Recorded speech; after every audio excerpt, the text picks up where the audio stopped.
Howdy, folks. Please keep your hands, arms, and legs inside the train and remain seated at all times. Now then, hang on to them hats and glasses, 'cause this here's the wildest ride in the wilderness.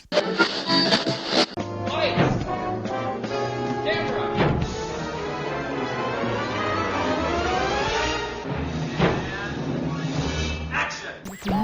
All hands on the control stick. Pull back.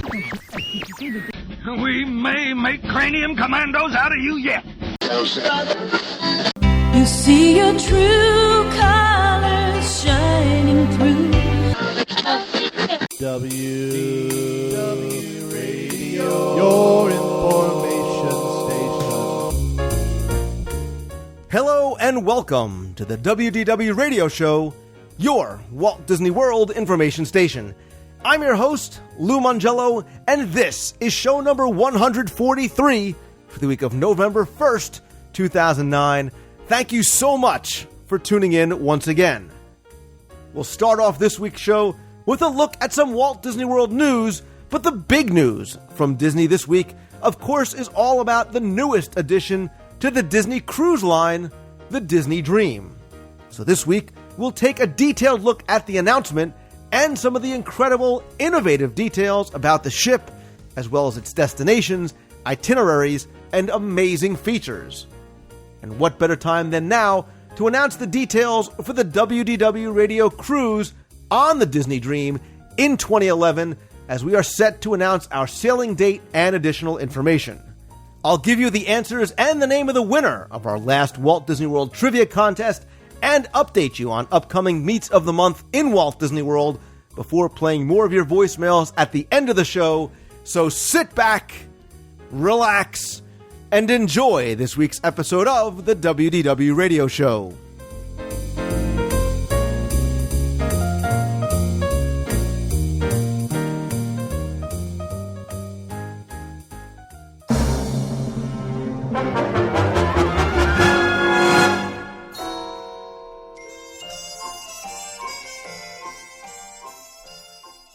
In this week's Walt Disney World news, the booking window for advanced dining reservations expanded back to 180 days from 90 days as of this past week. The online ADR system was down temporarily while the changeover was taking place for just a little while, but appears to be up and running at this time. Remember, you can book advanced dining reservations online over at disneyworld.com/dining. Beginning today, November 1st, 2009, Mouse Gear, the largest souvenir shop over in Epcot, is going to begin offering embroidery for Mickey ears. Much like the same options you'll get over in the Magic Kingdom, it'll be $3 for simple stitching and $7 for premium stitching, and guests will once again have the choice of either white, black, pink, or gold thread. The Days of Christmas in Downtown Disney Marketplace and Head to Toe over at Disney's Hollywood Studios also offer stitching options, but many, many more options at a little bit higher cost than you'll get at Mouse Gear or in the Magic Kingdom. They have more thread colors and a lot of different styles of fonts and typefaces as well. It appears there are more changes coming to Tomorrowland, and of course we're all excited to see a Space Mountain when it reopens, curious to see what is going to happen to the old Skyway building now that they've removed the second level, are refurbishing the bathrooms, but wonder what else may be taking place in that building. But I've also heard that the very, very short-lived Stitch's Supersonic Celebrations stage will be getting a new show just in time for the holidays. On 19 select evenings, starting November 10th, Mickey's Very Merry Christmas Party is going to take place, and it is going to include a new stage show to welcome the winter season. A Totally Tomorrowland Christmas is going to feature Stitch, Buzz Lightyear, Mike Wazowski, and a whole cast of partygoers who, according to the story, are going to discover the true meaning of the season during their annual Christmas party. It's going to be an interactive musical review featuring songs of the season in the style of today's Radio Disney hits. This is going to coincide with other things like Mickey's Once Upon a Christmas Time Parade, Holiday Wishes, special shows featuring the characters, carolers, tree lightings, and so much more.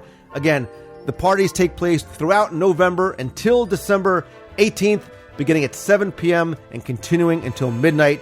Of course, there are select attractions open. Mickey's Very Merry Christmas Party, great time of year to go.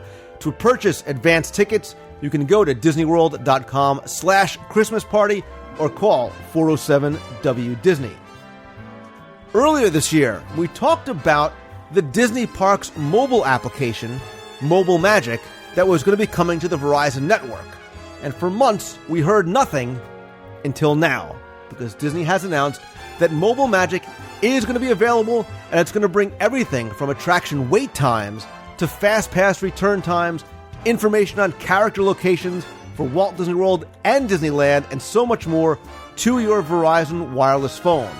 Development work has been ongoing, but the team recently offered a walkthrough of the application. Looks very, very impressive. And again, things like real-time attraction wait times and fast pass times, very, very impressive. The mobile maps are going to be GPS enabled, so while you're wandering the parks, your location is going to be indicated by a little white circle. Again, if you're not a Verizon Wireless subscriber, you can use your mobile phone to access select information via text and at the Disney Mobile Parks website. However, if you do have a Verizon phone, this application looks to be very, very impressive. Finally, outside the parks, but somewhat related nonetheless and definitely worth mentioning, director Robert Zemeckis had said that there is going to be a sequel to none other than Roger Rabbit. Now, Zemeckis says he's very excited to bring Roger back to the big screen and that he has commissioned a script which is being developed by the original writers Seaman and Price. If you want to hear more about Roger's presence in and connection to the Walt Disney World theme parks, I want to direct you back to show number 6, which was way back on March 18th, 2007. We did a character connection, really talking about Roger, his connection to the parks now, and what could have been had things been a little bit different, and how much more you would have seen Roger in the parks. There's one more big news story coming up in the next segment. Definitely stay tuned for that, because it's all about the new announcement and the new ship coming from the Disney Cruise Line. But in the meantime, if you have any news that you want to share, or you want to discuss anything that I talked about on this segment, you can visit the forums over at WDWRadio.com, the Facebook fan page over at Facebook.com/WDWRadio, or you can email me anytime at lou@WDWRadio, or call in your comments to the voicemail at 888-703-2171.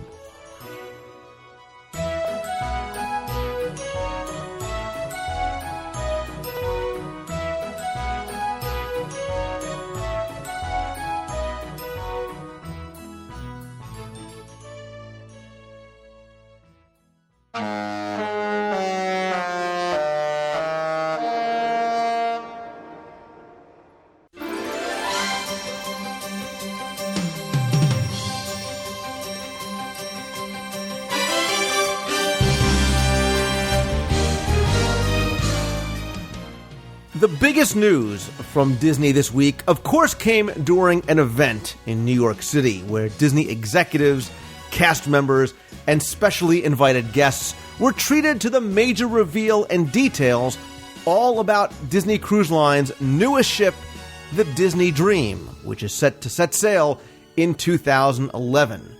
And going beyond everyone's expectations, the announcement, photos, videos, and renderings demonstrated that Disney has once again raised the bar when it comes to family entertainment, innovation, technology, and all-around magic. And one of the select few who were able to see and hear the announcements about the sailing dates and so much more live was Becky Mankin.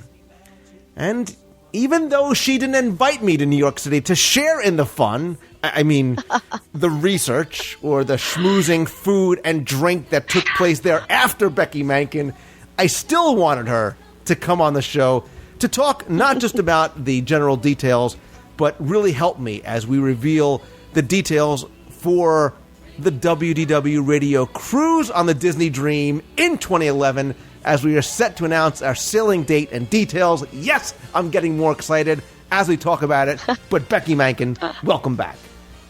Thank you very much, Lou. Great to be back after all of the food and drink and mayhem and merriment. And I have 2 words for you. aqueduct. We'll get to that. We'll get to that because, there's a lot of incredible stuff, and that's why I said that I think that this sort of went beyond some of our expectations, especially from a geeky technological perspective, and we'll get into the food too because that looks impressive as well. But let's just quickly talk about the event that you went to, which was this past Thursday, October 29th. Disney, in true Disney fashion, put on quite a show for the people who were able to go. Thanks for the non-invite. But they also simulcast it online, and I watched it, and I will tell you that while you were drinking wine and eating cheese and rubbing elbows with whomever, I was tweeting like crazy. I think at one point I tweeted like 11 times in 1 minute. So, because there was so much information coming out. Yeah, I did notice that. It was at a very swanky location in New York City, and I got to say it was a wonderful excuse for my first trip to New York City. And it was everything that you would expect from one of Disney's special magical events. I had to be there to take one for the team, of course, with that all the wonderful food and wine and champagne. You're losing friends left and right, just so you know. Yeah. Taking one for the team. But, of course, it was fantastic. It was everything, once again, that you would imagine that these Disney events teams put on. When you first walked into the venue, it started about 4 o'clock, 4:15. Yeah, about 4 o'clock is when they let us in the doors.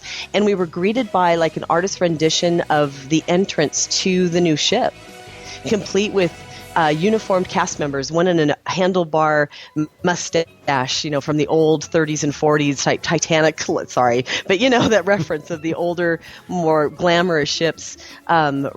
That led you up the stairs to this conference area, which is, of course, where the live telecast began. Yeah, and I'm so happy that they did it for those of us who wanted to follow along at home, because it was very exciting, and certainly what we were able to see as far as the online transmission of the video that they were showing you and some of the things that you got to see, because we did not get to see a lot of what you did see, not just in the room where the presentation took place, but what took place afterwards, because there was a lot of mock-ups and representations and models, and again, try not to talk about the food and wine at this point. Okay, I'll stay away from the food and wine for just, 3 seconds or so. But after the presentation, the initial thing where they brought out Bob Iger, who then, of course, introduced Jay Rasulo, and then they introduced a couple of the folks who were integral into the project, Carl Holtz and so forth. They did the initial presentation with some sparks of what was going on.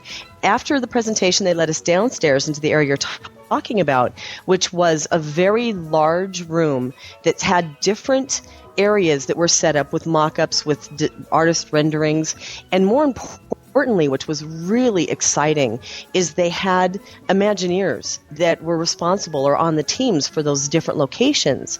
So, for example, I spoke with an Imagineer named Michael, who was standing there in front of all of the adult entertainment, the nightlife area that he was in charge of. And he spoke to how they came up with some of the concepts and some of the innovations and things that were going on. And when you stand in that corner and you're looking at all the really cool pictures, where they also had a very large TV screen that was kind of rolling through some of the design concepts and so forth, you turn towards the bar, and they tried to kind of recreate what the Skyline bar is going to look like, with all of the LCD screens behind it, which is going to, of course, in this technology geek thing, going to change the picture from different city skylines like New York and Paris and Los Angeles and Hong Kong and Tokyo. So it was neat to see that kind of come to life right there in front of you. Yeah, and the only thing really would have been better is if I could have recorded it for the show, but I'm just saying. Well, you could have sent me a recorder, You're missing the point. You're missing the point completely. And I would have given you a tour of New York City. That sure would have been nice. Because I'll bet that you didn't have a dirty water hot dog or a pastrami sandwich. A what?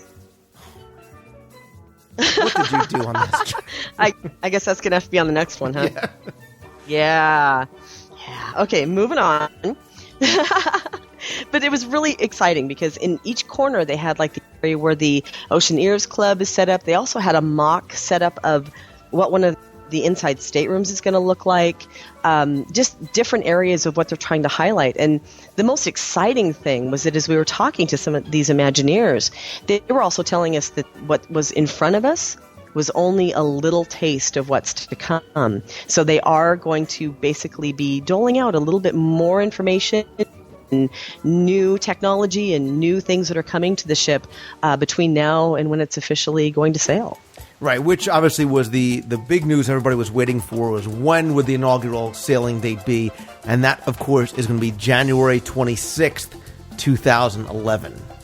Woohoo! That's so exciting. It's so exciting. Finally! Yeah, and that was just a little bit of what we got, because, of course, they gave us destinations and some itineraries, and, again, a lot of surprises. But I want to talk about some of those technological innovations that just...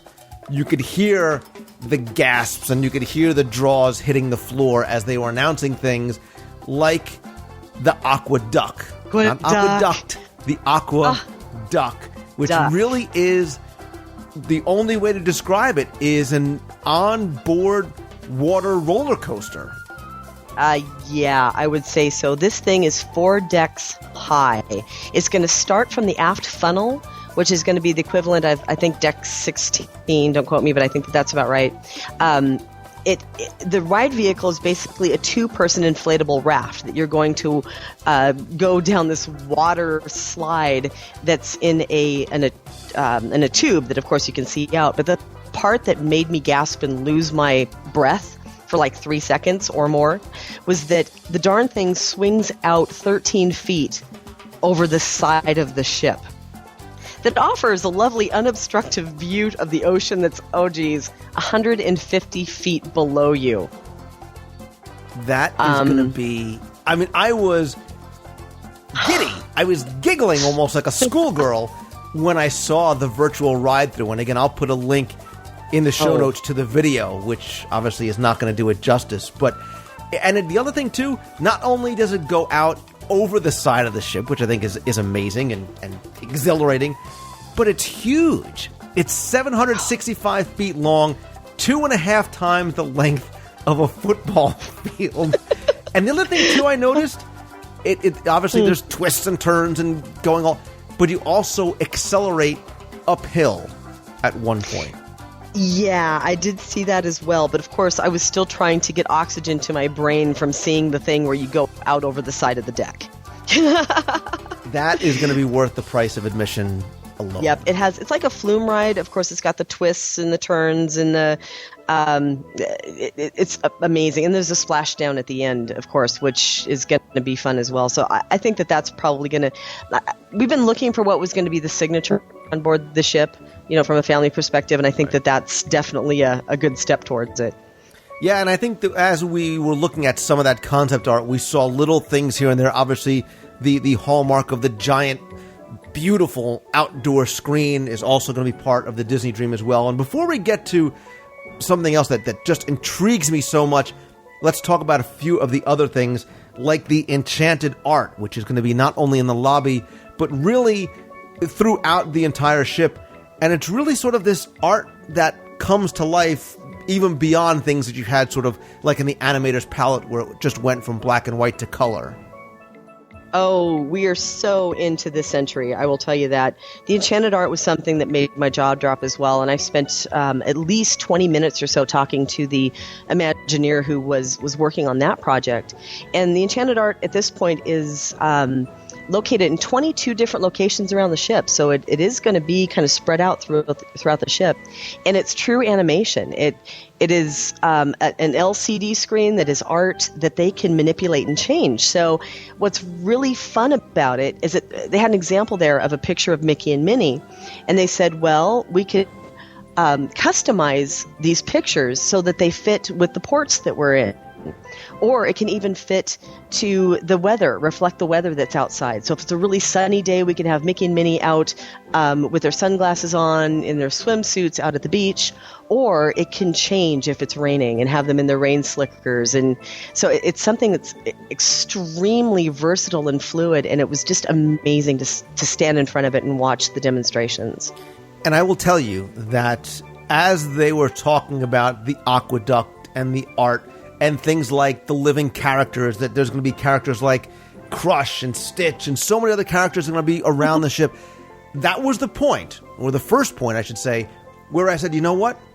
I don't care where the ship goes, because I am not going to want to get off except maybe a castaway key. It could go around in circles at Port Canaveral, and I'd be happy, because there is so many reasons to stay on board.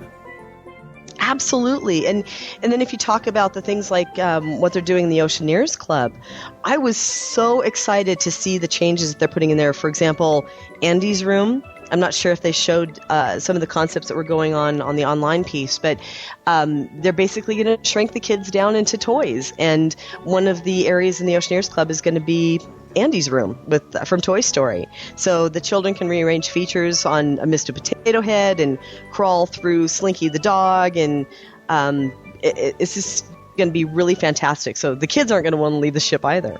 Yeah, and obviously Disney, when the Magic and the Wonder came out, they are the ones who defined for the industry what family-friendly cruising and entertainment was going to be. And when I took my kids and I saw the Oceaneers Club on the Magic and the Wonder, I'm like, well, hey, I could hang here. This is amazing what they had for the kids to do. And again, you hear stories, and I can attest to it, that once my kids went in, they didn't want to leave. They didn't want to come out and join us for dinner. And there was one night that my wife and I were supposed to get our kids and come out and go to dinner, and they wanted us to stay, and we're having a good time. And we stared at each other on deck, going, well, what do we do now? We weren't used to not having the kids. And we just sort of walked around like, wait a minute, we're not. But that's how much fun. And they've plussed it 1,000 times over, because like you said, there is Andy's room. There's the Monsters Academy, fashioned after the scare floor from Monsters, Inc. There's Pixie Hollow, which obviously Tinker Bell and her fairy friends, really the big hot property right now. The Explorer Pod, this really intrigued me, which is a giant blue and yellow submarine that comes up in the center of the room, which is an interactive play area.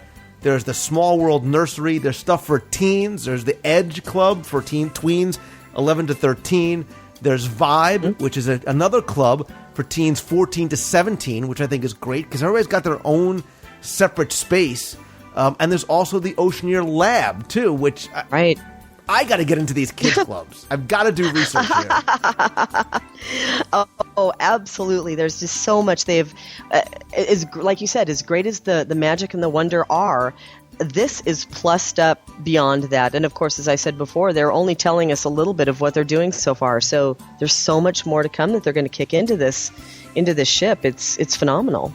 Yeah, and I tell people all the time, you don't have to be a kid or even have kids to go on the Disney Cruise Line. And there are many, many people that go solo, or they go as couples, or they go as seniors, but there is so much to do. And kids not only get to play, but they get to learn. They get to try their hand at animation. They can sing. They can navigate the ship in sort of through a digital sea, as there's sort of these virtual command things they can do. And again, bringing that Turtle Talk with Crush technology into these play areas where they can talk to Crush and Stitch on these, again, God, I want one of these 103-inch plasma screens, And there's that safety factor. You know that your kids are safe and having a good time in there. So we could talk about just bringing your kids on the ship as a whole separate segment. Absolutely. And I knew that especially the Central Rotunda that they're talking about in the Oceaneers Club, having that Peter Pan Neverland motif, I knew that you would be attracted to that right away. Oh, why you got to go there? I'm so... It's like the Jedi Training Academy. It's so close, yet so far. But the one... We know where to find you. Exactly. The one innovation that... look, the Aqueduct is incredibly cool, and it's going to be an amazing experience. But the one thing that they introduced, Becky, when you think about it, you're like, it's so simple, but it's brilliant. I think I know where you're going. And it's going to change the way I personally look at how I may want to cruise as far as staterooms go, because they introduced, again, a first in the entire industry, something they call a virtual porthole for inside cabins. Yeah. I'm trying not to sound as giddy as I really am about this because I think this is amazing. It's one of those things where you go, "Duh, why didn't I think of that?" Because it was incredible when they showed the presentation about it, and they're saying, okay, here's the inside stateroom, which of course looks modern and wonderful, and the decor is really nice, and the bedding looks great. And oh, by the way, they did something really smart. Finally, they've raised the bed so you can actually put your luggage underneath, which is really nice.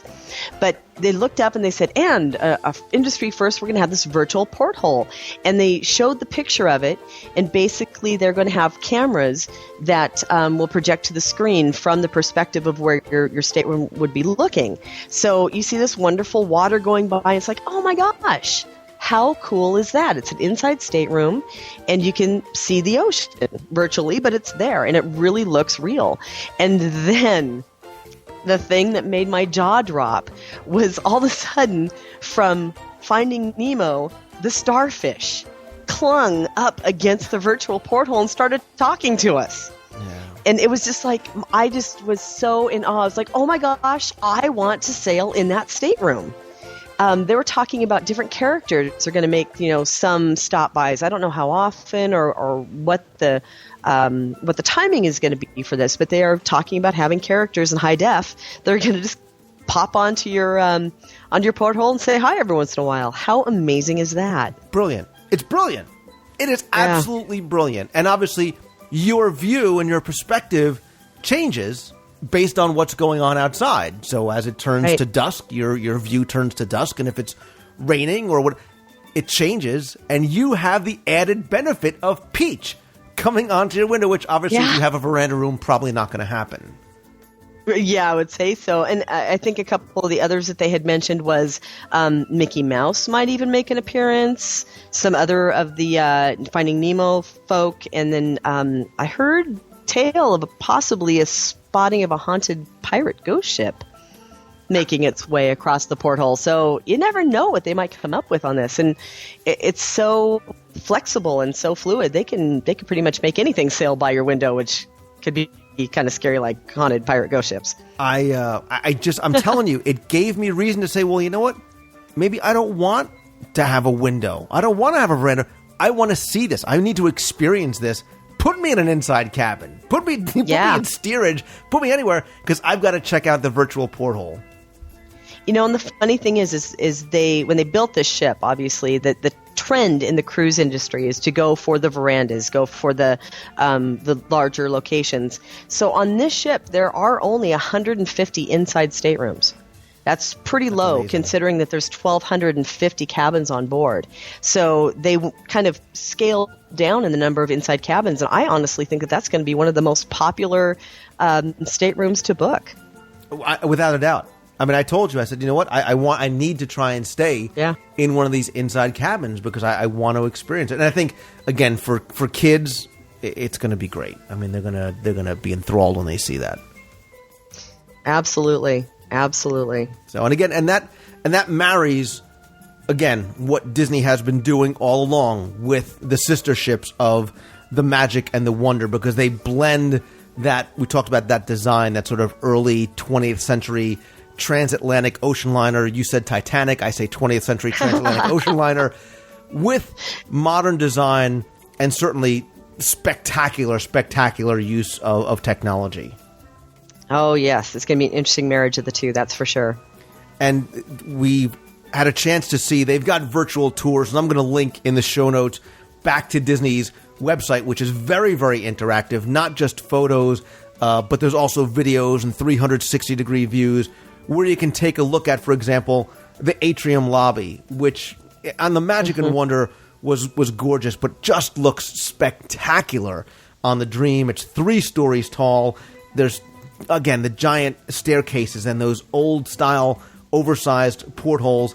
And while we had Mickey and Ariel as statues in the center of in the lobbies here, for the Disney Dream, it's Admiral Donald Duck. Yes, it is. He's so cute, by the way. And they actually had the statue on display there when we entered into the venue. So it was neat to see it there and know that it's going to be in its appropriate spot here in not too long on board the Disney Dream. Yeah, it's. I mean, it got me so, and I know so many of the people that watched it and have continued to watch it, so very excited for what they're doing. And I'm happy that when they launched it, they gave us so much to see and to play with and to get excited about. But we talked briefly about the staterooms when we were talking about the virtual porthole. Let's talk about what kind of staterooms there are going to be as far as numbers and what people can look for, because obviously the ship is much, much larger.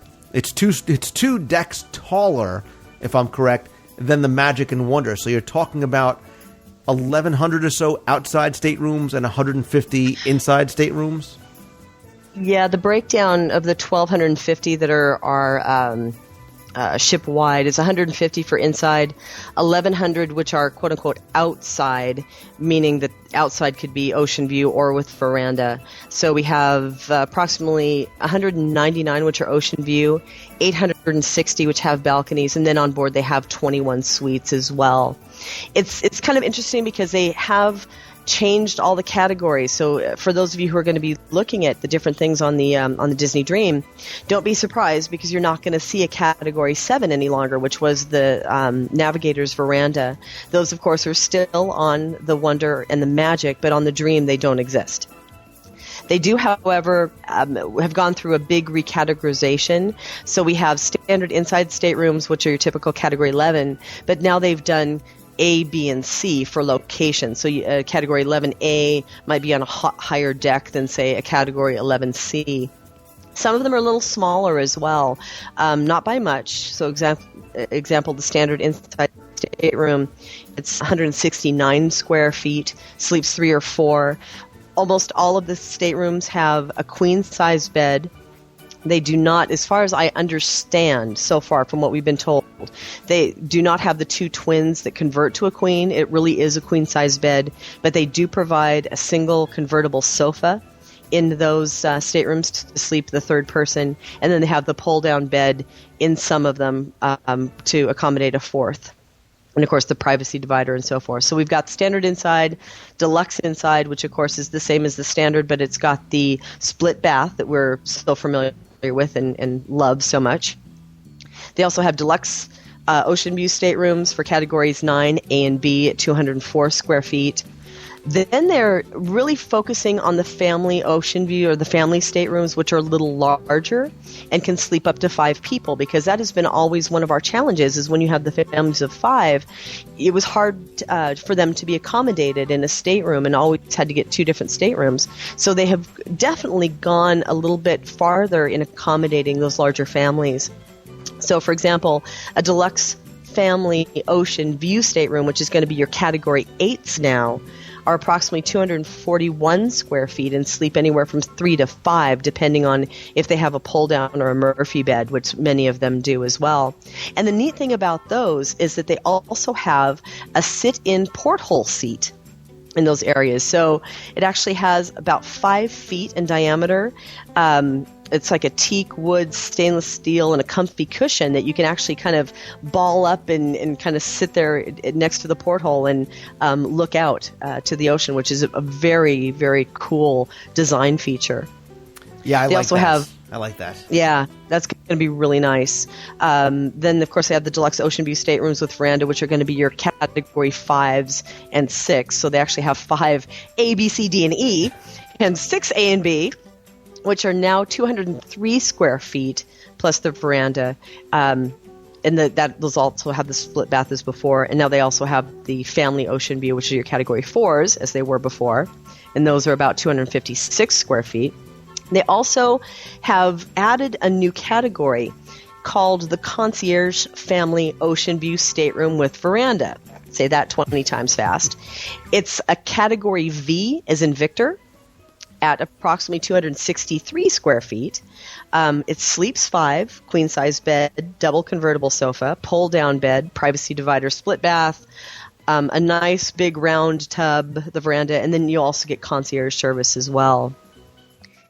On the suite side, that's up on that's high up. That's up on deck 11, by like where this pool and the spas are, correct? Yeah, those are up on the higher decks. I think Now that there you're are talking, two decks sister. that's up on. Yeah, I know. Here's of course the places that I really love and will have to aspire to. So, Lou, go book me a whole bunch of cabins, would you please? Because I wanna stay in one of these guys.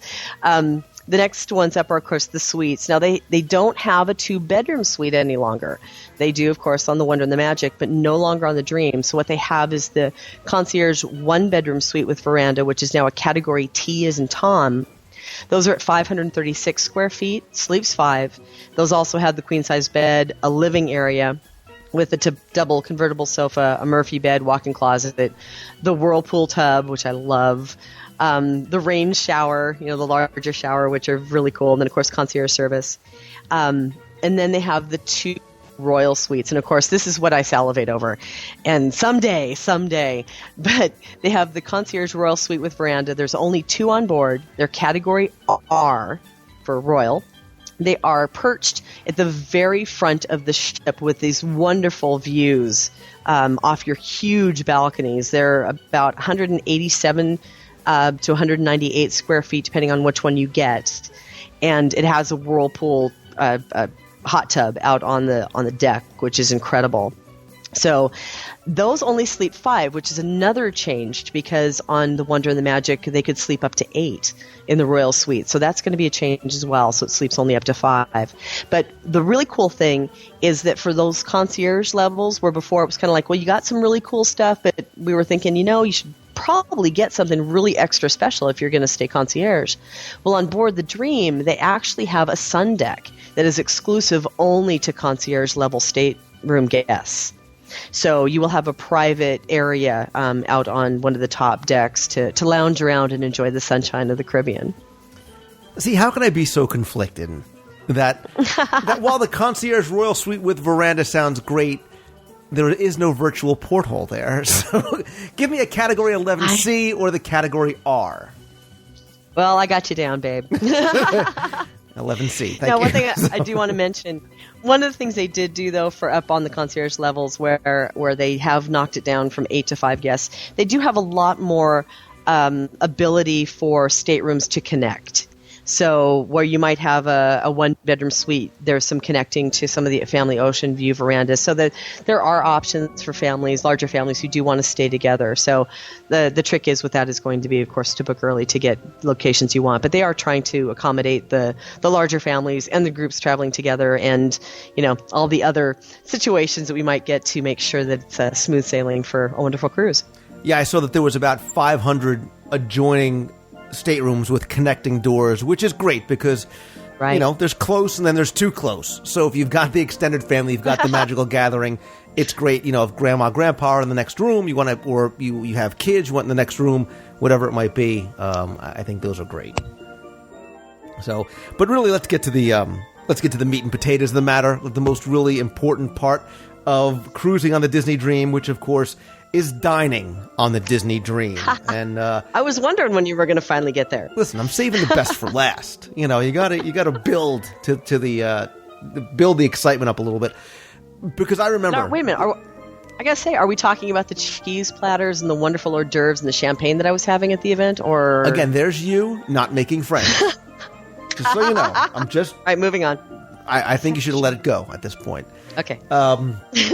So I remember the first Disney cruise that I took. I went in saying, okay, well, the food's just going to be whatever. It'll be just normal cruise food. I'd been on a couple other cruise lines before, and the food was, meh. No big. I was very, very impressed the first time I was on it. And it looks like they are ramping up not just the dining and the cuisine and things like that, but the decor and the stories behind it. And once again, the animator's palette does carry forward, although it has been reimagineered, and the animation that is going to be brought into the dining room is really going to be, as Disney describes it, that one-of-a-kind experience. Have you seen anything at that event that we shall not speak of that I was not at, specifically about animator's palette? They did have some artist renditions, but I think that's one of the things that they're just kind of holding out some of the information on for later. I think Animator's Palette was one of the natural places that a lot of people were figuring that the technology was going to take a jump up if they were going to go down that path. And some of the pictures we saw included, the same signature pieces that we know and love from the Animator's Palette on the other two ships, which are like the paint brushes and the colored pencils and the floor-to-ceiling pillars that are in paintbrush locations. I think that they're going to take the theming of the animation maybe a little step further, because we might see some more like light boxes and computer workstations and film strips and that type of design characteristic coming into it from what I saw in the artist rendition. But I am amazed at what the possibilities are going to be for that room. I agree. And I think that they have teased a lot about that, both at the event that I was watching while eating peanut butter and jelly on my couch while you were having wine and cheese, and further in the past about things that they were going to be bringing in as far as innovations into Animator's Palette. But it's the other two restaurants that really intrigued me. And the first one is the Royal Palace, which, again, it's all about story. They bring in inspiration from classic Disney films like Cinderella, like Beauty and the Beast, but don't over cartoonish it. They make it very, very elegant with marble floors and carpets and this beautiful chandelier made of glass slippers. That's going to be incredible. I saw a little bit of a sketch on that, and it just looked like that's going to be the place I'm going to stand and just stare, and jaw's going to hit the floor. It just looks so elegant. That's the best word that I can even think of. Elegance, lavish, beautiful. Wow. And I'm happy that they're bringing that into the dining experience, because, again, people think, well, Disney Cruise, it's nothing but kids and hamburgers and chicken nuggets. And it's not at all. And to bring that restaurant in where the whole family can dine, because we'll talk about some things that adults can do on their own, I think is wonderful. They have that sort of upscale dining for the entire family, because there is something about getting dressed up on formal night and going. And when you walk into this royal palace that's inspired by these films, I think both adults and kids are really going to enjoy it. I totally agree. I think that this is going to just be one of those wow moments when you walk in and just see the regal tones of the whole room coming through. I think it's just going to be fabulous.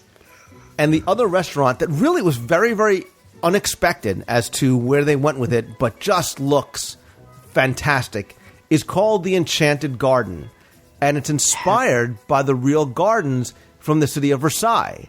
And you look like you are in a conservatory, an inside conservatory that's so bright and so light and airy, and there's trellises and these flowery fixtures and fountains.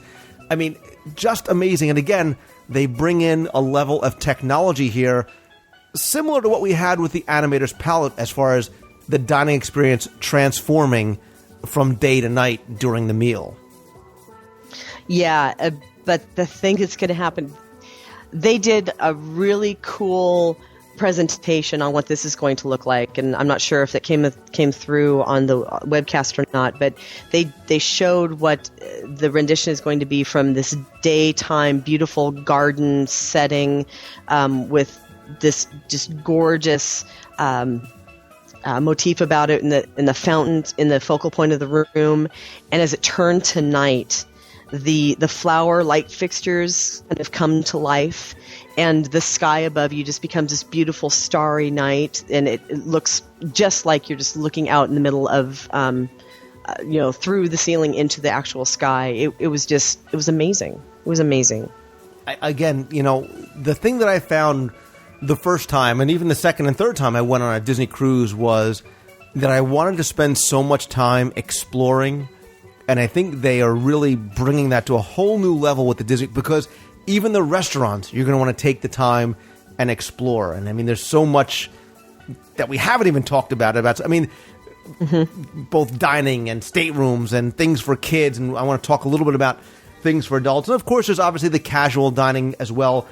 Up on Deck 11, they've themed things like Flo's Cafe and Luigi's Pizza, Doc's Grill, and Fillmore's Favorites, obviously, to Cars, there's a who's its and what's its. I mean, there's lots of different things all around the ship.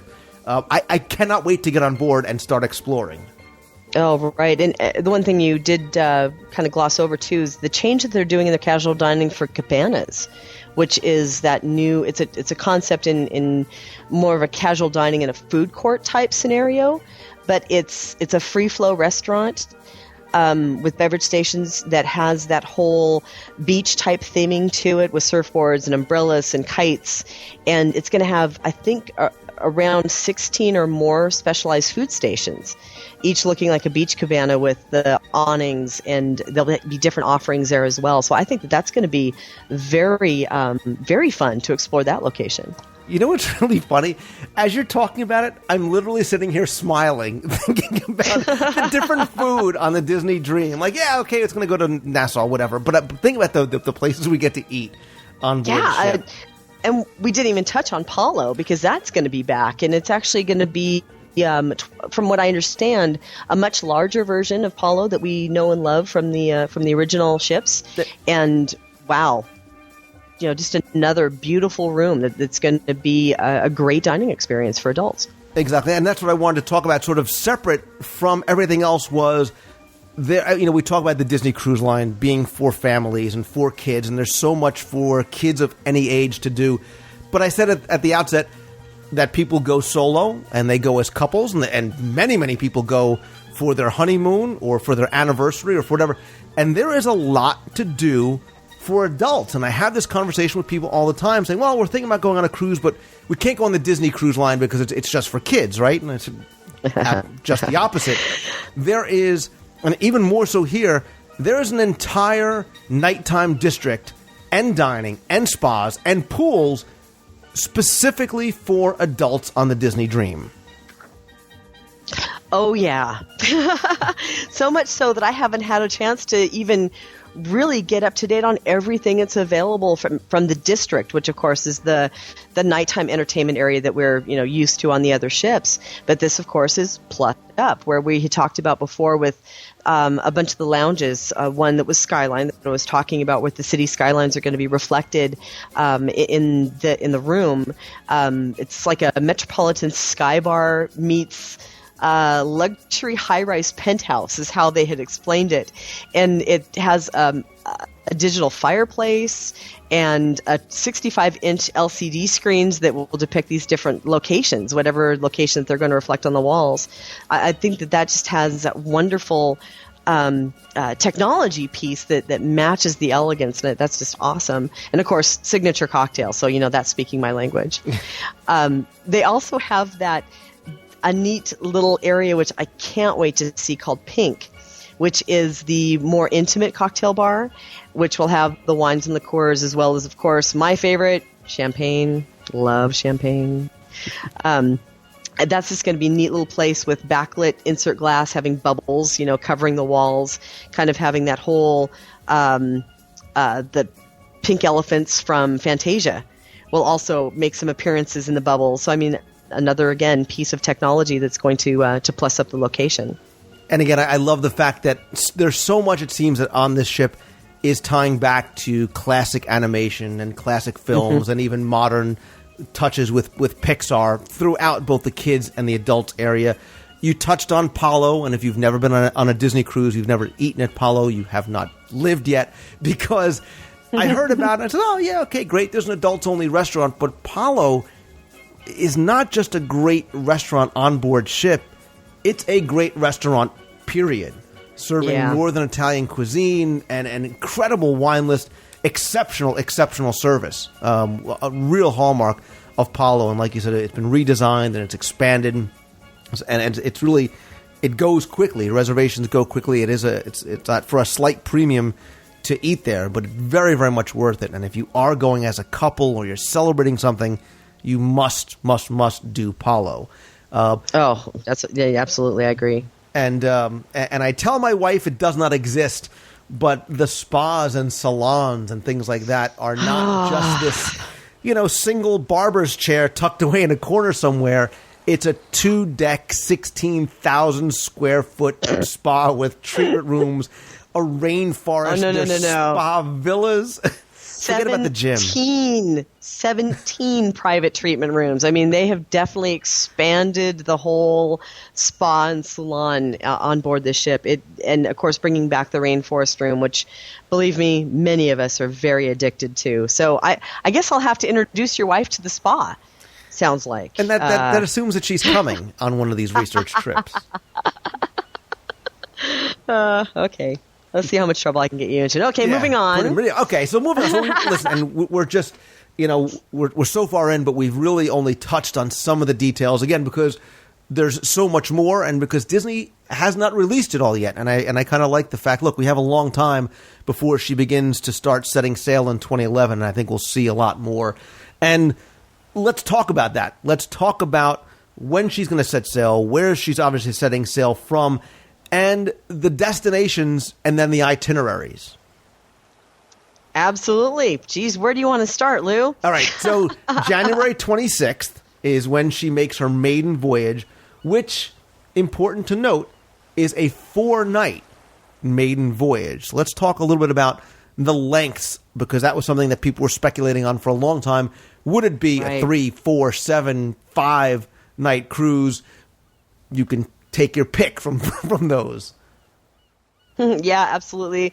Well, it looks like what they've decided to do is go ahead and move forward with a 3, 4, and 5-night itinerary for the ship through 2011. So the first few voyages, January 26th being the maiden, and then they have another one marked as inaugural sailings beyond that, are 4-night sailings. And the 4-night sailings are going to go from January 26th through December on select dates. She's also going to do 3-night sailings beginning in February. I think February 3rd is the first one, through May. And then it's going to stop the 3 nights, pick back up in August, late August. I think it's the 25th, through the end of the year. The 5-night sailings are going to pick up May to August. So they're going to do 5-night with a couple of stops in Castaway Cay again. And, of course, the 4-night and 3-night sailings are going to do the Castaway Cay and Nassau stops. The 4-night adds the day at sea. So it's the same itinerary, but again, with this new ship and only having 3 or 4 nights to explore all the new things that are on board, for me, it's looking like it's going to be much more about the ship than it is about the destination, for the exception of those stopping at Castaway Cay twice, which I think that would be a holy grail sailing. But these are going, of course, round trip Port Canaveral. So with the newer ship called the Disney Fantasy coming in 2012, who knows what they're going to do with the itinerary for that. But of course, staring at 2011, we have our choice of 3, 4, or 5-night Bahamian sailings. Right, and I read something, too, that there will be special 5-night cruises for some of the holidays around Christmas and New Year's as well.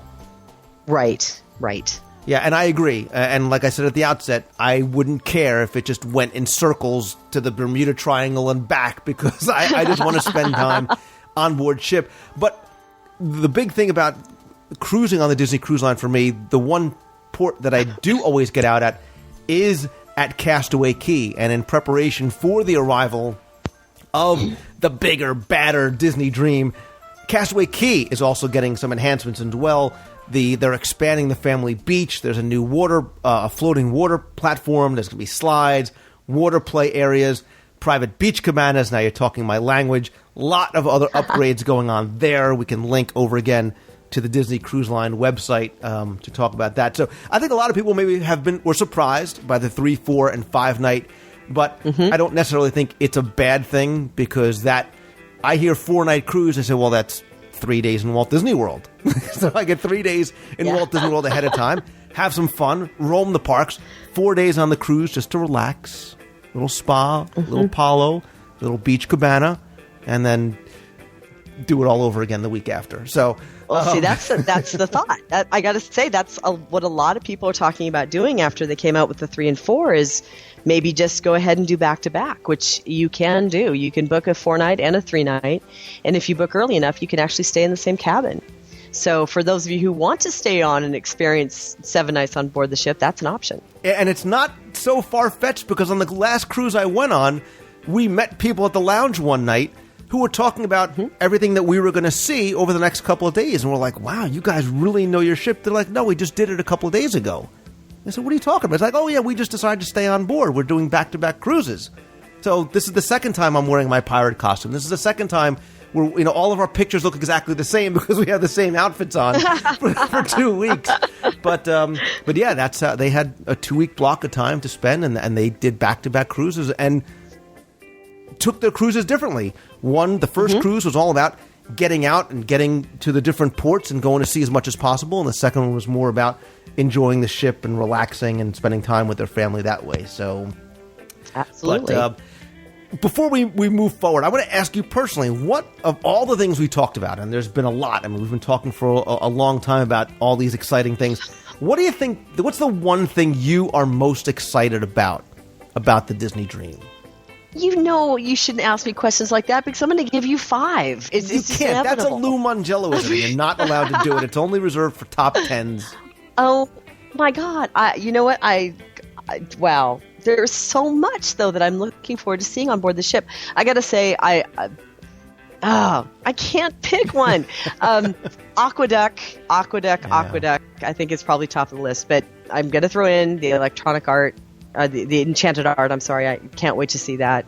The new dining options, obviously, and the porthole in the inside stateroom. Yeah. Imagine that. I just cannot even put my brain around how simple a concept that is and how popular it's going to be. It's going to be amazing, and I'm very, very, very much looking forward. The only thing I'm disappointed about is that 2011 seems so far away right now. So let's talk about the cruise itself and people who may be thinking about going, and then I want to talk about our cruise, specifically the WDW radio cruise, because we're ready, Becky. We've spent you and I, we've bonded a lot over the last couple days. Late night phone calls. I think our spouses are starting to get suspicious why we're talking at 2:00 in the morning, but because there's a lot to take in and there's a lot that we had to think about moving forward. But generally speaking, for people that want to start booking for the Disney Dream, what are they looking at as far as timetables? Right now, if you are a platinum or gold member of the Castaway Club, meaning that you've sailed 5 or more times, you can begin booking any of the dates in 2011 for the Disney Dream beginning this Monday, which is November 2nd. I can't believe I just said it's November. What the heck? Where did the time go? Anyway, platinum and gold members can book starting on 11/2, November 2nd. Now, a change from when they rolled this little benefit out before, when you might remember when they released Alaska for 2011 and on the Disney Wonder, they allowed platinum and gold folks to book up to 3 cabins under their status. They are not going to allow you to do that with the Dream. They're only going to allow platinum and gold members to book 1 cabin. So per gold or per member. So you aren't going to be able to grab a whole bunch of cabins like you did for Alaska. However, you do get a week heads up. So on the 2nd, you can start booking. On November 9th, the following Monday, if you're a silver member, which means anywhere from 1 to 4 sailings, or your first time Disney cruiser, you can start booking your 2011 Disney Dream sailings as of November 9th. All right, Becky, so I'm going to put you on the spot. I'm going to test to see how much the NyQuil you've been taking has kicked in. You said that initial bookings are limited to 1 stateroom per gold or platinum member. So if you are a gold or platinum member and your wife is a gold or platinum member, does that mean that you can book 2 staterooms? Okay, that's a really good question, Lou, and I will tell you that the way that I'm reading the terms and conditions, it sounds like yes, you could, but that person has to stay in that cabin. However, let me caution you and throw all of the red flags up that a lot of these policies are kind of coming at us fairly quickly, and they are subject to change until everything rolls out. So while I'm going to say, yeah, I think if you and Deanna are both platinum members, if you booked you in a stateroom and Deanna in a stateroom, as long as you guys stay booked in those staterooms, I think you're okay. But don't take that as total gospel until you check with Disney directly or your vacation planner to make sure that that's the way it's going to roll out. Anytime that they do these new policies and these new programs, everything is subject to change until it's official and out the door, which is going to be 8 a.m. on Monday morning. Right. And what made me think about it was the family of 5 or the family of 6 that may want to get one of those connecting rooms. How can you book it if only one of you is a platinum member? How are you not going to be able to book your kids, all of whom maybe they haven't been on a cruise before, or you want to have mom and dad come with you?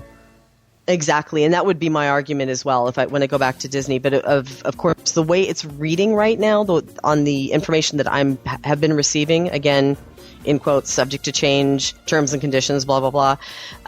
You never know what they might do with that policy. So at this point, it looks that way, but be sure to ask. Sorry, the lawyer in me comes out every so often. He rears his ugly head, and I'm sorry. And you know what's funny? Whenever Becky says, "That's a really great question, Lou," means you're totally blindsiding me, and I want to strangle you for asking that question. So, or how about I don't have the official information yet, so I'm crossing my fingers and hoping that I'm right. And that's the thing, Becky, is that we were talking about this offline. Is that so much is yet to be determined, because we're talking about a cruise, and when we start talking about our cruise, the cruise details really that have not been released yet. One thing we haven't touched on has been cost, is because we will not know until that very first platinum member gets on the phone with Disney Monday morning and says, I want the category Z or whatever it is, Walt suite on the Dream. And that's when they get hit with, okay, these are going to be the costs, because you don't even have access to them yet. No, they haven't officially released even a range. There's no price ranges that are available that I've seen specifically for the Dream.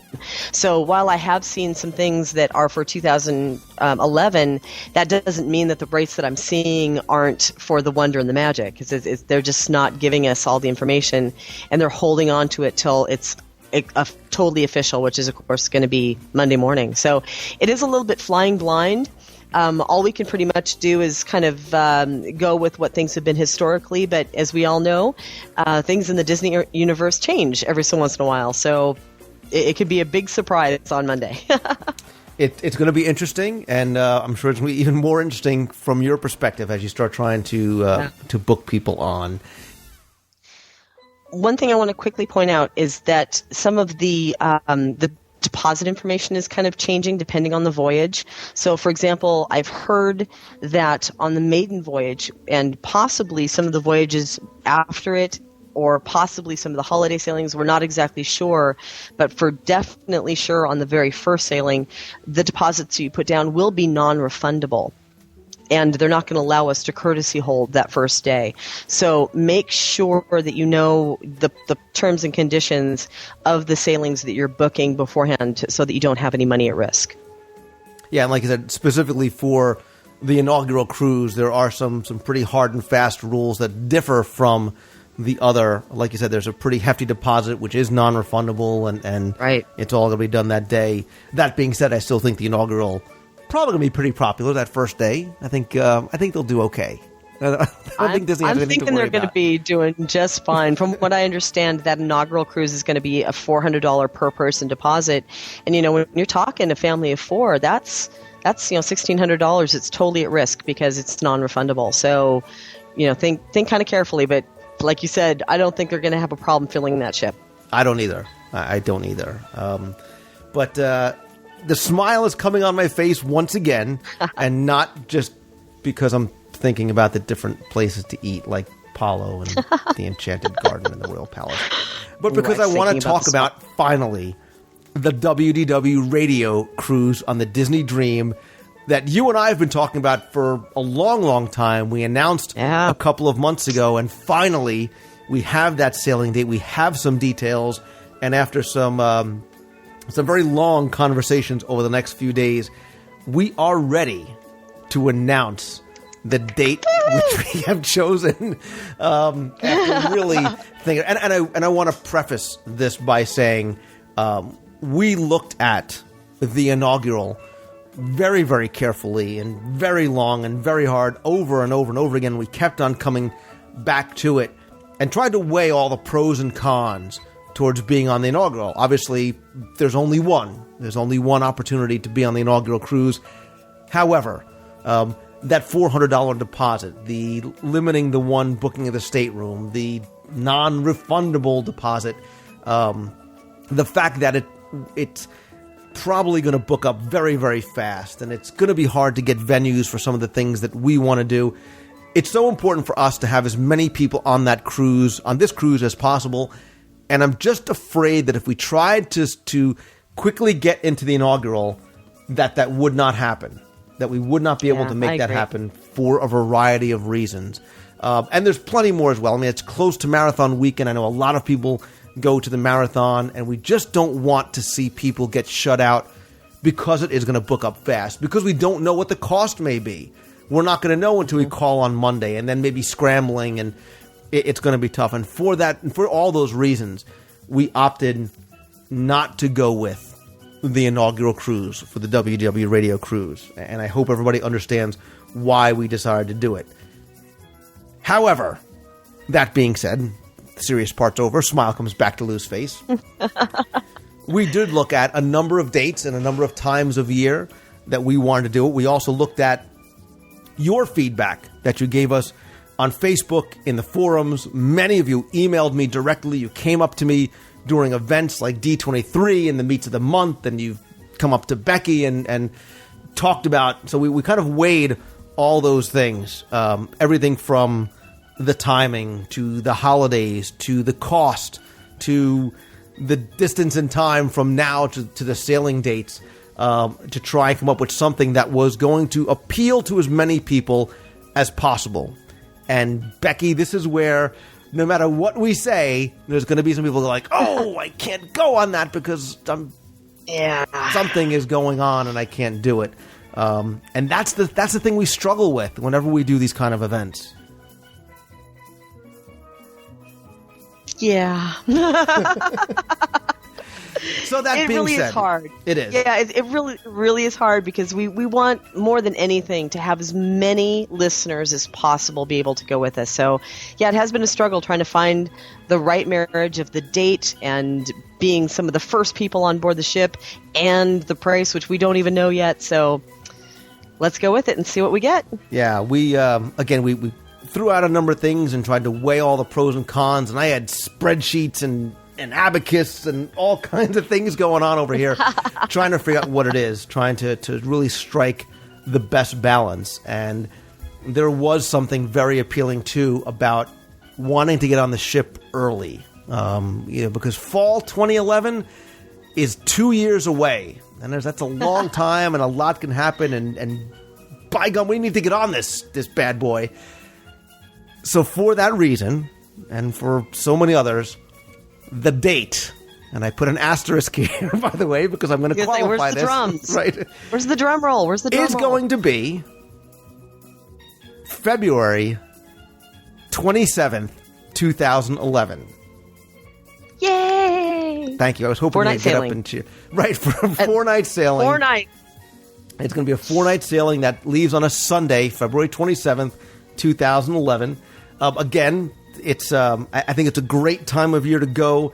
We're going to miss a lot of the major holidays and spring breaks, and miss, again, Becca, we talked about sort of the historical trends on pricing. You know, we were saying that the pricing may go up a little bit later on once you start getting closer to summer and some of the spring breaks.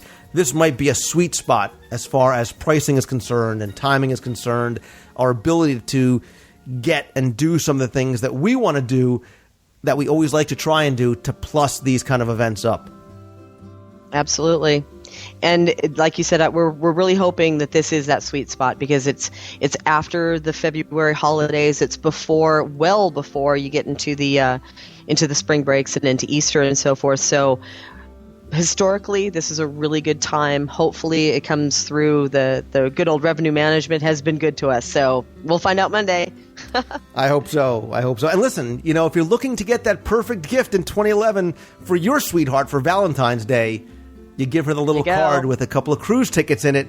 2 weeks later, you're on board sailing on the brand new Disney Dream and eating at the Enchanted Garden with all of us. So, and that's the thing. We wanted to get as many people on the cruise as possible because I think we would just have such a good time. So let's talk, Becky, about the logistics of what people need to do if they are interested in getting on board and being part of the group? Well, we have several ways that we can go about booking this. As of the moment that people are hearing this, there will be a link to a PDF file, hopefully on somewhere on WDWradio.com, right? Tell me yes. Yeah. and there are several ways that you can book this. Obviously, if you are platinum or gold, you will want to do this as quickly as possible so that you can take advantage of that benefit of booking early and getting the best shot at the best rate and best locations. The PDF file will contain a form, which is the fastest of the three ways to book with us. If you fill out the form, basically we're asking you to provide the guest information, which is the full legal name as it appears on your passport, your birth date, if you're a U.S. citizen, your street address, and so forth. We also need to have your Castaway Club status and your Castaway Club number, because when we're booking you in that window before it's open to the general public, they require us to have the number from you. We're also asking you for your stateroom preference. If you have an exact category that you'd like to book, you can write that in. Plus, if there's a specific stateroom that you'd like to shoot for, you can put that in as well. Or if you prefer to go a little bit more general, you can tell us inside, ocean view, balcony, or suite. And if a midship cabin is not available, do you prefer after or forward locations? And then, of course, this form also requires credit card information, because if you fill that out and send it to us, we will acknowledge that we have received your fax when we do within, hopefully same day, but I'm going to give you a within 24 hours or one business day to let you know that we have it in hand and we're going to book as soon as your booking window opens. And if you've included credit card information, we will go ahead and place the deposit for the stateroom that you have requested, and then we'll be back in touch with you within one business day to let you know that yes, your cabin has been booked. You can also just go to our website at mousefantravel.com. On the front page there will be a link for the Lose Cruise or the WDW Radio Cruise. You called it that. It's not the Lose Cruise. I couldn't help it. It sounds so cute. It's like, Blues Clues, Blues Cruise. It's just cute. So anyway, you can link to that and request a quote. If you're not ready to place a deposit, you can request a quote, and we'll be happy to get that for you as well. You can also contact us via phone, but I will be honest that Monday the 2nd and Monday the 9th, when these windows do open up, doing the quote requests or doing the form faxed in are going to be much faster, because those of you who have booked these cruises before know that Disney Cruise Line can get a little backed up, and we've been known to be on hold for 4 hours holding to book cruises. So we appreciate your patience. If you do elect to call us, we do have a service that will take a message. That message will be passed on to the first available planner, but it may take a little while to get back to you, especially on those 2 Mondays, which are the busiest days. So again, we really appreciate your patience for that. We also have an email address, which is dream@mei-travel.com, that you can send in questions, or you can send in this form if you prefer to scan and email the form back to us. Now, one thing that we will tell you is that if you do plan to put on a deposit, the date of February 27th is a fully refundable date. So if you just want to book it but you're not quite sure, it's fully refundable. You can cancel. There are no agency fees. You'll get your deposit back as long as you cancel or move the date before final payment. After final payment, of course, Disney's policies apply there. But rest assured, your credit card will be charged. I think it's $200 per guest, unless they change it on us, but that's what I've seen so far. And it'll be billed by Disney Cruise Line on your credit card. So your money is safe, your money is protected, and it is fully refundable if you decide that you need to cancel before final payment or you want to move the date. Okay, now comes all the asterisks. Here we go. After the announcement. Well, I want to try and answer some questions that people might have, allay some of their fears, and let a couple things out there. Because I think what's going to happen, Becky, is not everybody's going to listen to this show before 9 a.m. Monday morning, and they'll say, oh, it's November 2nd and I didn't get in. Remember, that November 2nd date is only for the Platinum and Gold members that want to try and get on. And even if you don't get in on Monday, that's okay. Don't worry. If you hear this on Wednesday or Thursday or Friday, you still have time to get your form in, although I do recommend trying to get it in before that Monday. This way, it's at Mouse Fan Travel. They've got it. It's in their queue, and they can start booking you as quickly as possible to get on board. Now, if for some reason you don't hear the show and you're a Platinum member and you just go out and you want to book it and just get on there November 2nd at 9 a.m., you're on there. If you make the reservation yourself, Becky, correct me, if they make the reservation themselves, they can still get in on the group. They can have that reservation transferred over. Correct. As long as they've booked direct with Disney Cruise Line and it's been paid in cash, they can notify us, let us know their booking number, and just let us know that you want to be transferred to our to the WDW radio group. We will then take that information and have Disney Cruise Line transfer your booking under our control, and then we'll just roll you into our group so that you're included in all the fun and exclusive activities that are going to be available to the people who are booked with us, and of course our group dining and so forth. All the things, the extra magic that I'm not about to give away yet, right. But that certainly is an option for them. Yeah, we have plenty of time to start trickling out, much like Disney. We're going to be like Disney and trickle out information, because if you think this is just going to be us getting together on the cruise, I promise you there will be many, many more surprises to come between now and maybe even after you get on board on February 27th, 2011. Oh, yeah. What else? If you did fill out one of these little handy-dandy postcards at one of the events or a meet of the month or whatever it is, and you gave it to me, please note that does not constitute you filling out one of those forms. Does not guarantee that anything will be held for you. We will contact you, or also make sure you stay, you take a look at the Facebook event page and the forums page and the page on WDWradio.com to make sure you fill out the cruise form and send it over to Mouse Fan Travel. These were just sort of gauging interest. This is what we were using to try and figure out when we should try and get on the cruise and find out who might be interested. Chances are, if we have your postcard, we will try and shoot you out an email as soon as possible. But again, please don't hesitate to contact Mouse Fan Travel directly as far as making your reservations. Now, an asterisk upon the asterisk, we've got the emergency plan. And the emergency plan is this. Going into this, we don't know what the rates are going to be. We've based our decision partially on historical data as to how the different rates are throughout the year and what February, at the end of February, might bring as far as rates and how they might compare with the higher rates that start in May and whatnot. That being said, Disney on Monday morning, November 2nd, will release the rates, and it may come as a big sticker shock to us. If we feel and if we see that in everybody's best interest, those prices are too high or something crazy and unexpected comes out, we may try and look at another date that may be more palatable for everybody. And if that happens, we will, of course, let you know right away. We're not expecting that, but I want to throw it out there, letting you know that we are going to keep a very, very close eye. Our Monday morning is pretty much, our Monday day and night really is pretty much laid out for us at this point. Pretty much.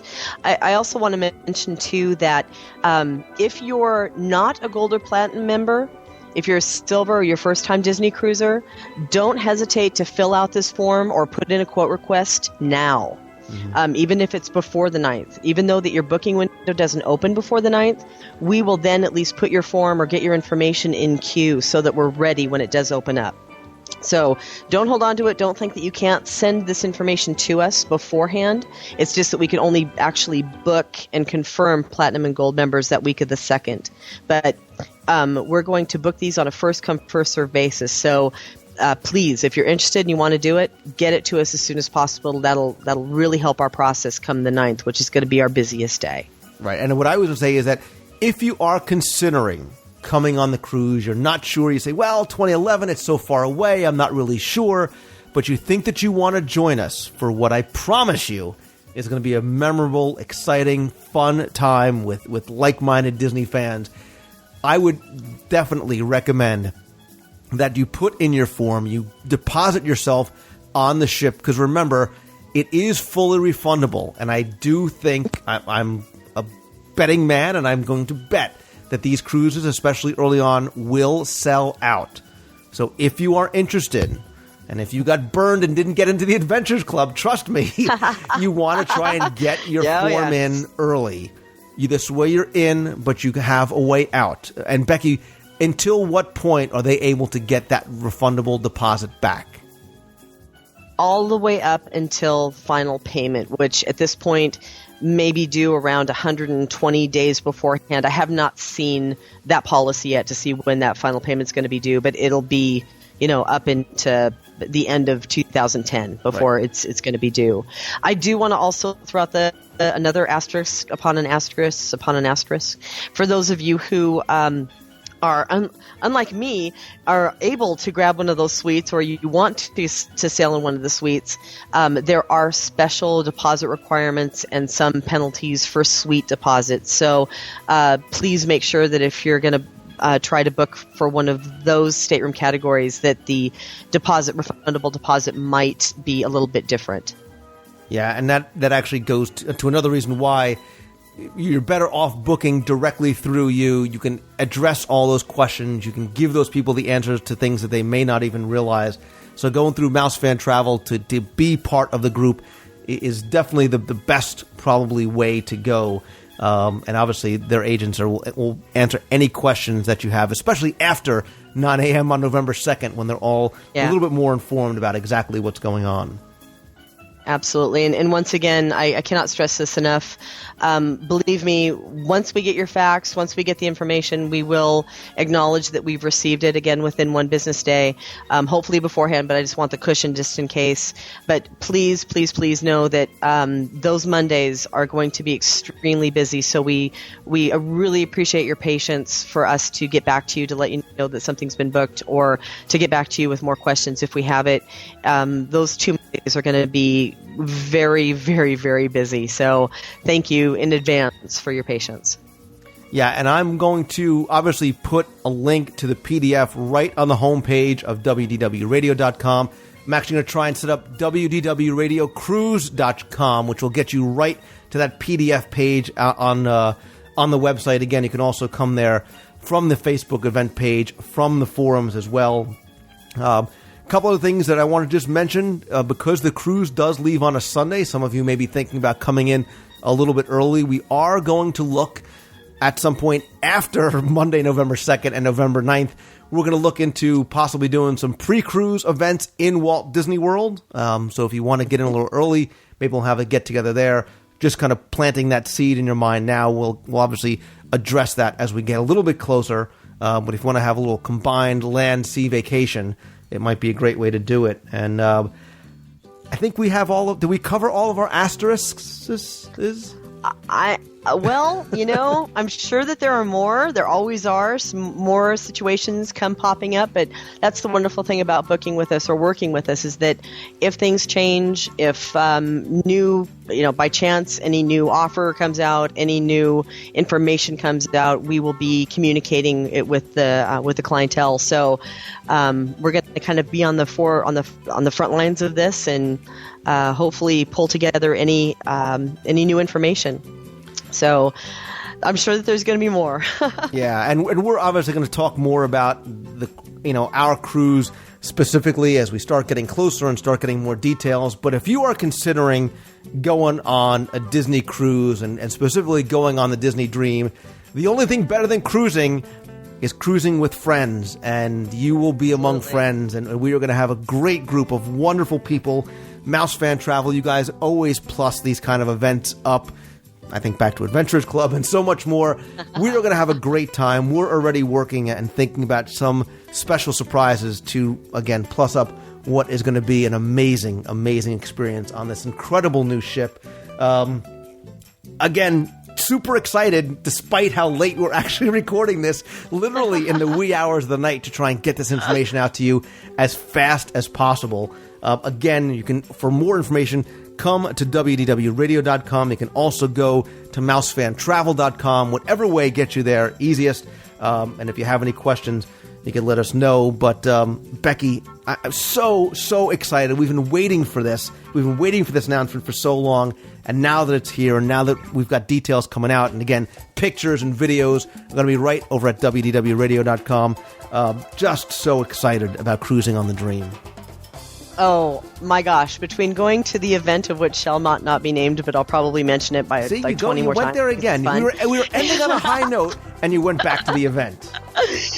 Seeing what is in store for us, seeing all the neat, wonderful, magical treasures that are going to be surrounding us, I am so excited for 2011. This is just going to be incredible. So I hope we see a lot of listeners book this on board with us, because we're just going to have quite the magical time. 2 words. Aqueduct. Duck. Virtual porthole. Mickey pool. Oceaneer Club. I got a million of them. Walt Disney Theater. No, that's actually 3 words. Chocolate souffle. Sorry. Yeah. So much good stuff. So much good stuff. And yeah, again, this discussion can't do it justice. Definitely go by, check out some of the pictures, because if this didn't get you excited, those definitely will. Becky Mankin from MEI and Mouse Fan Travel, thank you so much for taking one for the team and going to the event and not inviting me. But more importantly, you are so scrambling to get all this together so we can get people, booked as quickly as possible. And I look very much forward to the next year or so of planning what's going to be a very, very memorable cruise, I think. Oh, so excited. Thank you for having me back on the show. I really appreciate it, and I'm really looking forward to seeing what we can pull together. This is going to be phenomenal. I'm as excited about this as I was about the Adventurers Club, if that tells you anything. Even more so, because there's chocolate here and Palo. And I wonder if we could have aqueduct races. Timing, I can't wait. Man, I have to get in shape. I only have a year to get in shape. Yikes! Lou in a bathing suit. Scary. Lou on a. You know what? The slowest time has to sing karaoke. I know. I'm so in trouble for that one, aren't I? Pretty much. Yeah. Becky in a bikini. No way.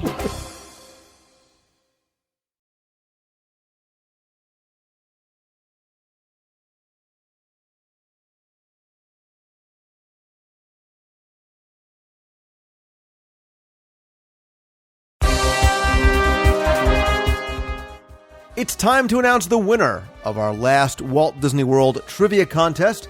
That was on show 141 2 weeks ago.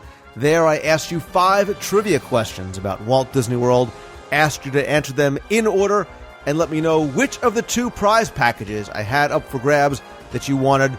It could have been either the 3 audio guides to Walt Disney World, Main Street, Adventureland, and Fantasyland, or one of the very limited edition WDW Radio embroidered baseball hat.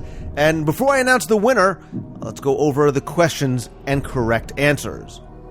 Number 1, I asked you, what was the name of the floating dog back in Horizons in Epcot's future world? And that was Napoleon. And I even gave you a hint and said that if you went back and listened to one of the old episodes of the show, you could probably have found the answer there. Number 2, I said that Mike Wazowski's nephew can be seen and heard in the Monsters, Inc. laugh lure. What was his name? And Mike's nephew is a smaller orange version of himself, and that is Marty Wazowski. Question 3, I said what character is found on the back of a Fast Pass? And pretty much all of you got it right that it is Donald Duck. Number 4, I said that on the Fantasyland audio guide CD, I talked about the Little Big Top in Fantasyland and asked you what's in that location now. Currently, there sits Scuttle's Landing, which is a snack shop, sells frozen Coke, awesome cream cheese-filled pretzels. Might not sound good, trust me, they're excellent. And number 5, I said that if you stay until the end of some attractions, things like the Haunted Mansion stretching room, you're sometimes treated to some extra audio or an extra line here and there, and that holds true for the Enchanted Tiki Room under new management, where I said you hear Iago talking about where he plans to go to take a nap. And Iago says at the very end, "I'm tired. I think I'll go over to the Hall of Presidents to take a nap." So, congratulations to all of you that entered. Most of you had all these right. A lot of entries in the past 2 weeks. I took all of the correct answers. I randomly selected one, and this week's winner, who selected the WDW Radio embroidered baseball hat, is David Racker. So, David, congratulations. I'll get that out to you right away. That being said, I still have the 3 audio guides up for grabs. So you know what? I'm going to select one more winner this week. I'll give that winner the audio guides. And quick, random, opening up the inbox in the contest folder, the winner of the audio guides to Walt Disney World is Glenna Johnson. So Glenna, congratulations to you. I'll get that prize pack to you out right away. Congratulations again, and thanks to all of you who played. We'll definitely have another trivia contest, or on the Where in the World Have You Heard This contest. A lot of different concepts for future concepts and prizes coming up soon, so definitely stay tuned. Thanks again for playing.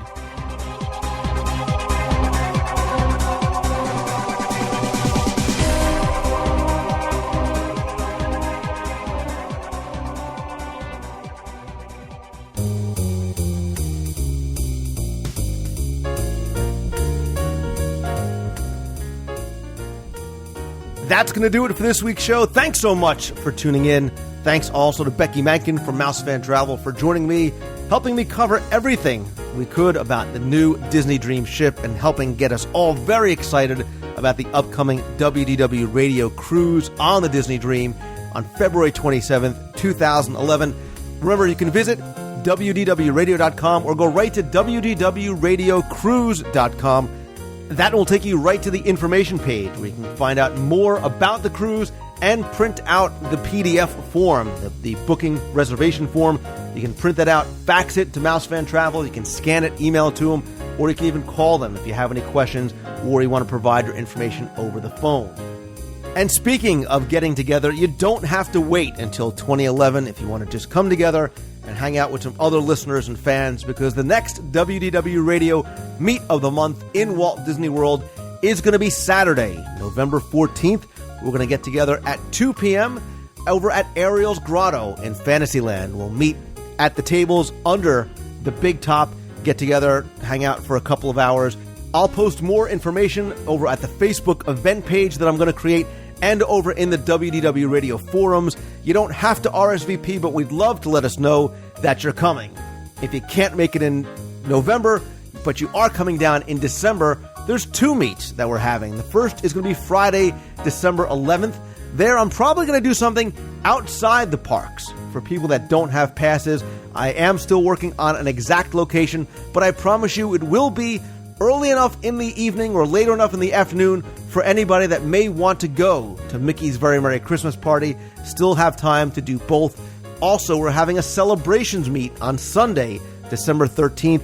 That's going to be over in France. That's at 2 p.m. Again, I'll post these in the forums and event pages on Facebook that I will link to in this week's show notes at WDWRadio.com. Quickly speaking about Facebook, come over, join the fan page, friend me up there as well. You'll find links to all these right on the homepage. And also, come by, follow my updates on Twitter.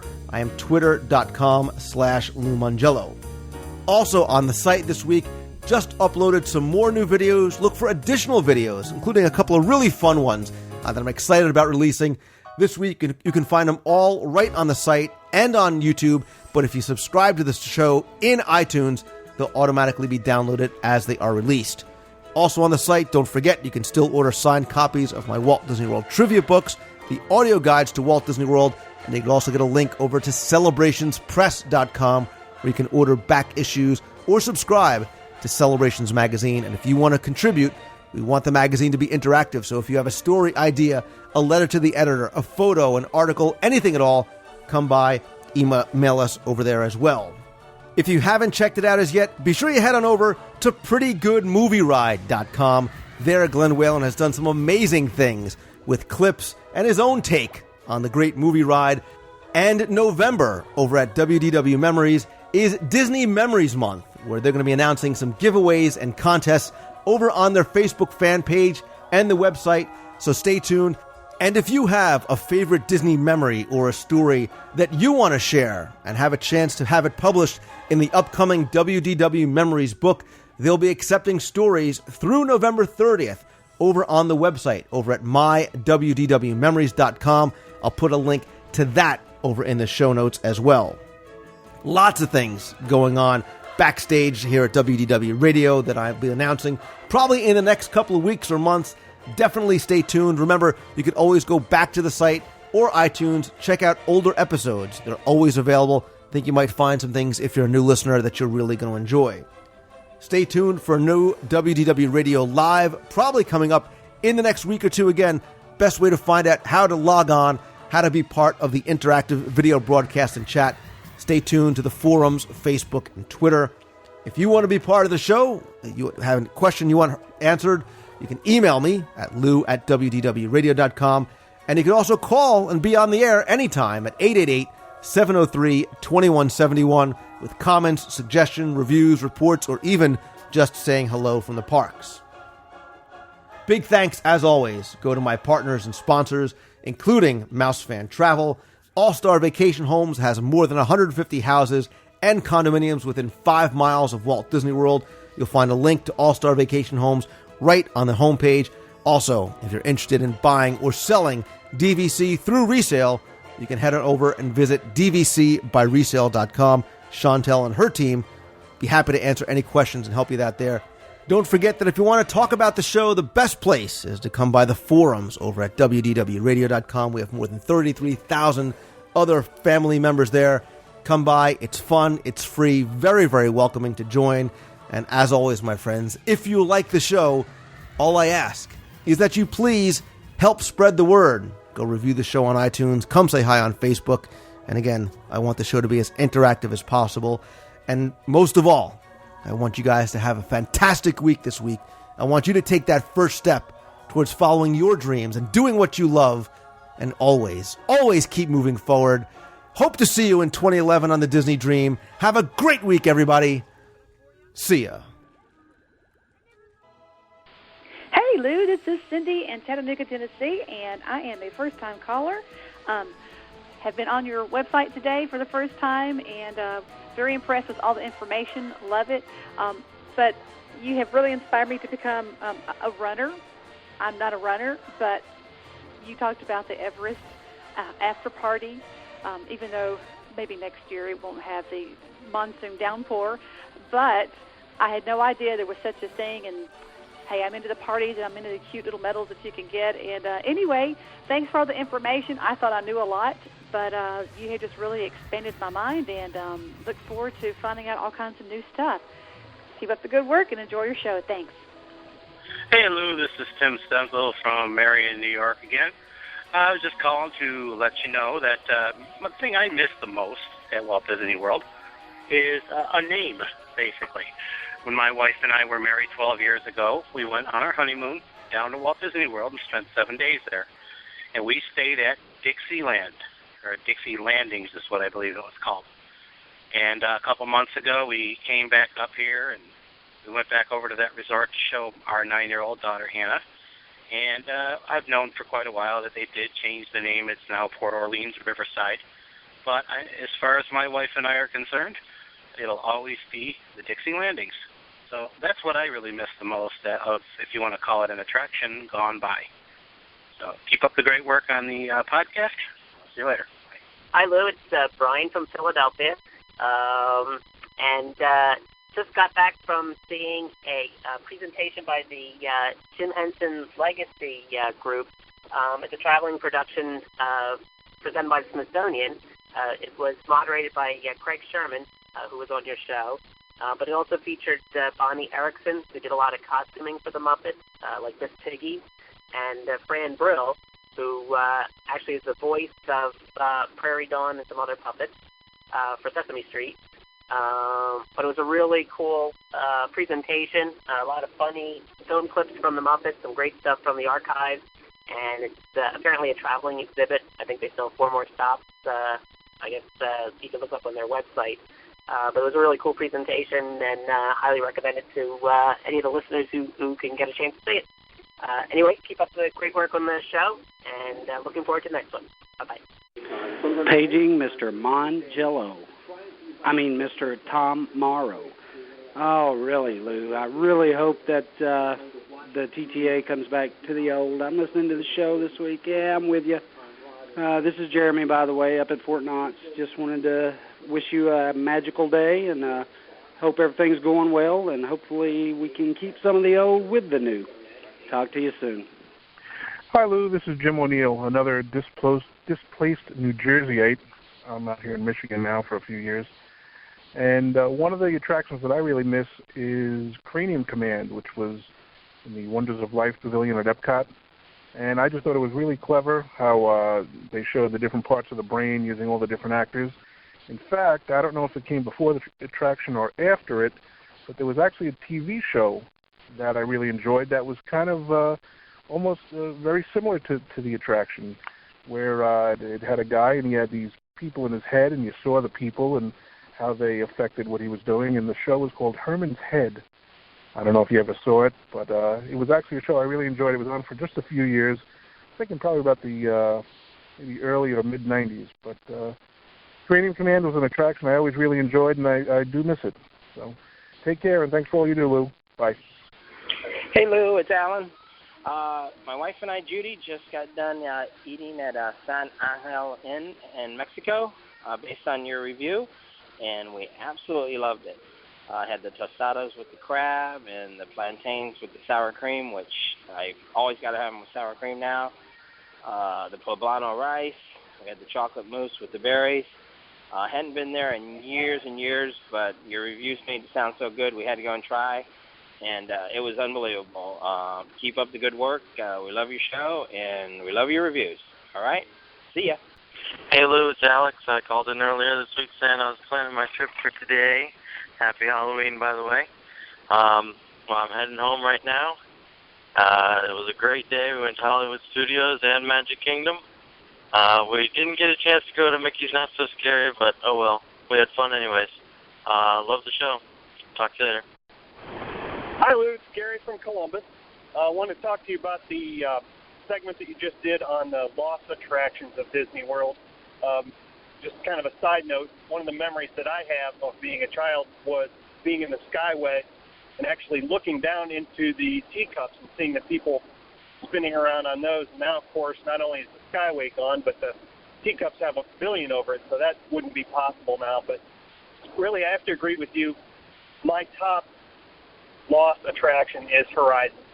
That was my favorite attraction in all of Disney World, especially in the 80s, but into the 90s as well. And for me, the big moment in that was not the choose-your-own ending. It was the big screen. When you come around the corner and they had the gigantic screen right up next to the car, and they showed the space shuttle, they showed the DNA molecule that would spin, and the car would tilt when it spun. And the first time I saw that was just amazing.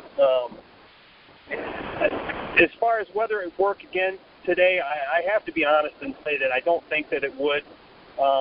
For one thing, I'm never going to be at Disney World as a teenager again by a long shot. And I gave it some thought and thought, well, is it a more less optimistic or more cynical age now than it was? And I really don't think it is. I just think that our perspective changes as we get older, and we tend to, as adults, through our own eyes, think more of the future or think more of the present and see the future through our kids' eyes. And so, at least in my case, I've regressed a bit and gone to looking at the future through my boys and seeing the smaller kid things. So I'll never have that teenage optimistic perspective again. So from that standpoint, it wouldn't work for me. But the other thing was part of the joy, or one of the reasons I like to go to Horizons in the 90s, was because it was easy to get on. There was never a line there. And when I was there and when it was operational, which was really every other trip there for a while, we could walk right on, and I could count on seeing that, kind of reliving what I had experienced earlier.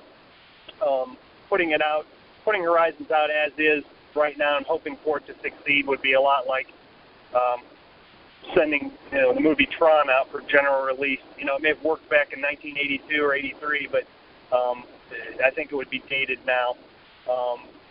It had more kind of a museum feel to it in the later years.